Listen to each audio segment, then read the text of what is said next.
अस्सलामुअलैकुम, आप देख रहे हैं स्पोर्ट्स बज़ और मैं हूं लुकमान अली। पाकिस्तान ने शाहीनों ने काली आंधी को पछाड़ कर रख दिया है और 3 T20 मैचेस पर मुश्तमिल सीरीज पाकिस्तान ने अपने नाम की है और एक ज़बरदस्त कामयाबी सलमान अली आगा की कप्तानी में पाकिस्तान ने वेस्ट इंडीज़ को शिकस्त देकर ये सीरीज़ अपने नाम की है।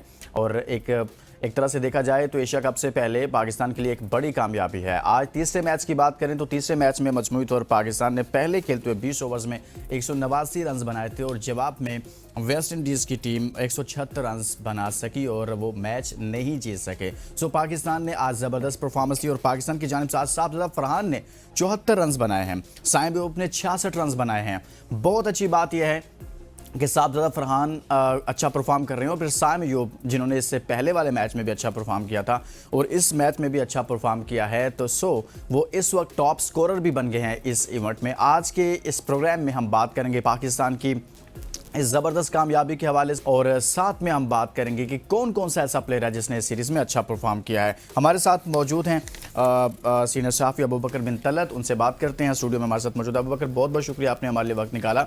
सबसे पहले तो आज की गुफ्तगू का आगाज़ करेंगे, कितनी बड़ी कामयाबी है पाकिस्तान के लिए एशिया कप से पहले T20 सीरीज़ में ये वाली कामयाबी? लुकमान, सबसे पहले तो thank you so much for inviting me to your show. देखिए, विन इज़ अ विन। बहुत ज़्यादा कोई कॉम्प्रिहेंसिव विन आप इसको इसलिए नहीं कह सकते कि पाकिस्तान आज तक वेस्ट इंडीज़ से कोई भी T20 सीरीज़ नहीं आ रहा। 7 T20 सीरीज़ पाकिस्तान और वेस्ट इंडीज़ के माबेन आज तक इंटरनेशनली हो चुकी हैं और पाकिस्तान वो सब जीता है। और जो एक मैच पाकिस्तान हारा वेस्ट इंडीज़ पे, it was a very close call, lost ball तक मैच गया। और बाकी 2 मैचेस भी अगर आप देखें तो बहुत कोई कन्विंसिंग विन नहीं हो सकती। वो जो हम इस्लामाबाद से या लाहौर से वो जो हम एक प्लान लेकर गए थे मॉडर्न डे क्रिकेट वाला, तो वो शायद वहां पर एग्जीक्यूट नहीं हो सका। वही एक फॉर्मेट था, वही एक राशिद टेम्पो लतीफ़ था। साहब ने उस पर कमेंट किया कि मॉडर्न डे क्रिकेट जो है वो इस्लामाबाद से शुरू हुई और फ्लोरिडा में जब हमारा दूसरा मैच था वहाँ पे ज़मीं बोस हो गई। देखिए, वो शायद इस बात से रिलेट ज़रूर कर रहे थे कि बहुत ज़्यादा हम मॉडर्न डे क्रिकेट की बात करते हैं और मैं हमेशा से I am of the opinion कि पाकिस्तान की जो स्ट्रेंथ्स हैं, पाकिस्तान की जो वीकनेसेस हैं, वो इंटायरली डिफरेंट हैं। हमें बाकी दुनिया को फॉलो करके क्रिकेट नहीं खेलनी है, हमने अपनी स्ट्रेंथ और अपनी वीकनेस के हिसाब से क्रिकेट खेलनी है। यू नेवर नो कि पाकिस्तान एक ऐसी पोजीशन में भी एक टाइम पे था कि बेशक आपका बेंच स्कोर, पार स्कोर 170 180 था, लेकिन पाकिस्तान 150 बना के भी कंसेक्टिवली जीत जाता था। उसका रीजन ये था पाकिस्तान का स्पिन डिपार्टमेंट बहुत तगड़ा था। तो यहां पर अगर आप कहें कि नहीं भाई वो जो 170 रन ही आप बनाएंगे तो उसके बाद आप मैच जीतेंगे, तो ऐसा हरगिज नहीं होना चाहिए। पाकिस्तान ने एडमिट करना है, ये देखना है कि हमारे स्किल्स क्या हैं, कहां पर हम तगड़े हैं, उसके अकॉर्डिंगली आप अपनी ओपोनेंट टीम पे काम करें और उसके मुताबिक जीतें। 10-15 स्कोर ऊपर नीचे हो जाते हैं, लेकिन ये जो मॉडर्न डे क्रिकेट के मिथ बना के आप हारने की जस्टिफिकेशन देना शुरू हो जाते हैं कि यार ऐसे नहीं खेले तो वैसे नहीं खेले, ये बिल्कुल गलत है।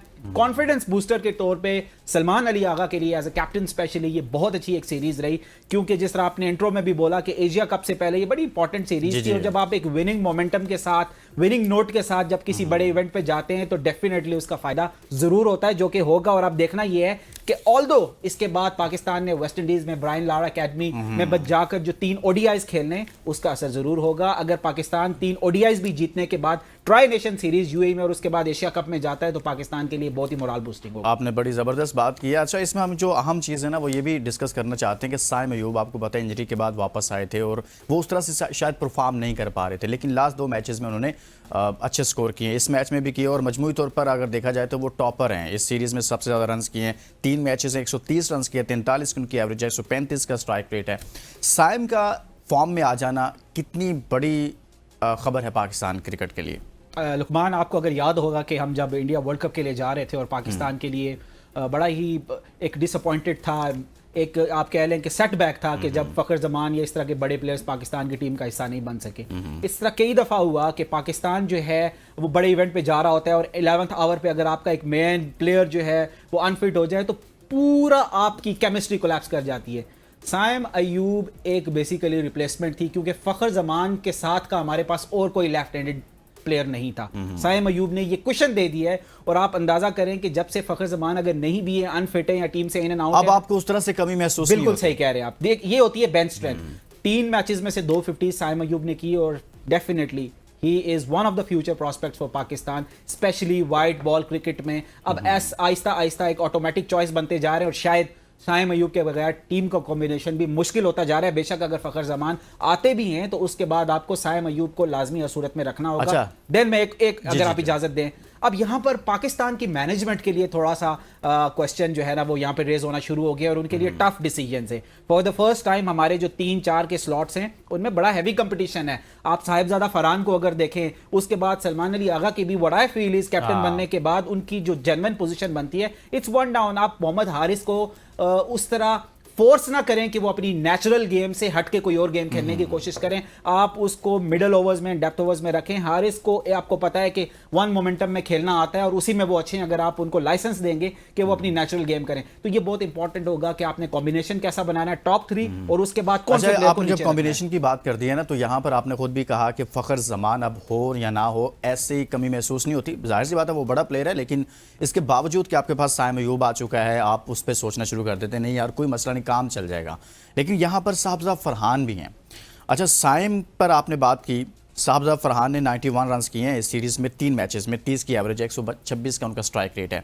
आप समझते हैं कि पाकिस्तान को आप अपने ओपनिंग पेयर के साथ, यानी कि जो साहिबजादा फरहान और शाहिन अयूब का है, गो के आगे चलकर फखर जमान वापस आ भी जाएं, लेकिन यहाँ पर छेड़छाड़ नहीं करनी चाहिए। आई बिल्कुल totally agree with you Luqman. देखें, फखर जमान को अगर आपको याद होगा कि हमने फखर जमान को 1 डाउन पे भी एक्सपेरिमेंट किया है और 2 डाउन पे किया है और एक पूरे बड़े इवेंट में किया है। वर्ल्ड कप के दौरान भी फखर जमान को हमने नीचे खिलाने की कोशिश की, उनको एडजस्ट में किया।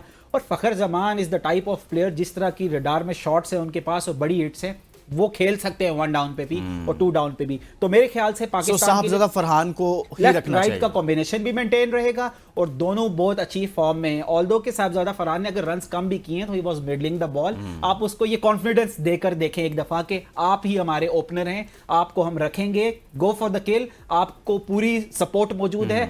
उसके बाद आप देखें कि साहिबजादा फरहान का जो टैलेंट है वो एग्जीक्यूशन में भी आपको नजर आएगा। और तो फखर जमान को समहाउ आपको एडजस्ट करना पड़ेगा ताकि 1, 2 और 3 के स्पॉट्स एटलीस्ट कंक्रीट हो जाएं।